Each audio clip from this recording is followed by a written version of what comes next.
কাতলা মাছ একবার এইভাবে বানিয়ে দেখুন, খেতে দুর্দান্ত হয়। প্রথমেই পরিষ্কার জলে ধুয়ে মাছ পরিমাণ মতো লবণ হলুদ মাখিয়ে নিয়ে কাতলা মাছের পিসগুলো বেছে নেব তৈরি করার জন্য রেসিপি। 4টে মতো কাতলা মাছের পিস নিচ্ছি। এই 4 পিস কাতলা দিয়েই রেসিপিটা বানিয়ে নিচ্ছি। গরম ভাতের সাথে খেতে দুর্দান্ত লাগে। যারা এইভাবে বানিয়েছেন তারা তো জানেনই, তবে এখনও যারা এইভাবে কাতলা মাছ তৈরি করেননি অবশ্যই ট্রাই করবেন। প্রথমে মিক্সিং জারে 2 চামচ মতো পোস্ত, কয়েকটা কাজু বাদাম, একটা কাঁচা লঙ্কা দিয়ে বেটে নেব। অপর মিক্সিং জারে প্রায় 1 বাটি মতো ফ্রেশ টক দই, টমেটো নিয়ে একসঙ্গে বেটে নিচ্ছি। এই দুটো মশলা প্রথমে বেটে নিয়েছি। এরপর ফ্রাইং প্যানে পরিমাণ মতো সরষের তেল দিয়ে তেলের ওপর লবণ ছড়িয়ে আমি প্রথমেই কাতলা মাছগুলো ভেজে নেব। লবণ দেওয়ার ফলে মাছ ভাজার সময় হাতে তেল ছিটে আসবে না, সেই জন্য লবণটা তেলের ওপর দিয়েছি।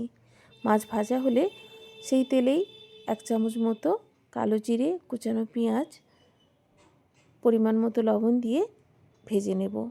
পেঁয়াজ খুব ভালো করে ভাজা হয়ে এলে এখানে 1 চামচ মতো রসুন আদার বাটা দিচ্ছি। রসুন আদার বাটা দেওয়ার পর গোল্ডেন ব্রাউন করে পেঁয়াজ, রসুন, আদাকে ভেজে নিয়েছি। এরপর গ্যাসের ফ্লেম কমিয়ে দিয়ে দিচ্ছি টক দই ও টমেটোর বাটা।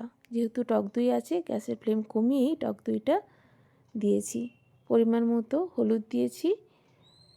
টক দই ও টমেটোকে ভালো করে কষিয়ে নিয়েছি ঢাকা চাপা দিয়ে।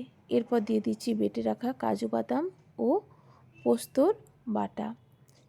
আবারও ভালো করে নাড়াচাড়া করে মশলা কষিয়ে নিচ্ছি।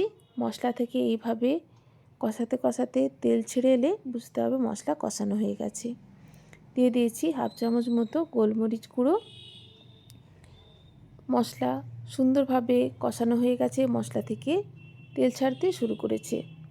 এইভাবে একবার গোলমরিচের ফ্লেভারে পরিপূর্ণ কাতলা মাছ অবশ্যই একবার বানিয়ে খাবেন, খেতে দুর্দান্ত হয়। মশলা খুব ভালো করে কষানো হয়ে গেছে। খুব সামান্য জল অ্যাড করেছি গ্রেভির জন্য। গ্রেভি ফুটে এলে দিয়ে দেব কুচানো ফ্রেশ ধনেপাতা। ধনেপাতাও ভালো করে গ্রেভির সঙ্গে মিশিয়ে নিয়ে সবশেষে দিতে হবে ভেজে রাখা মাছ।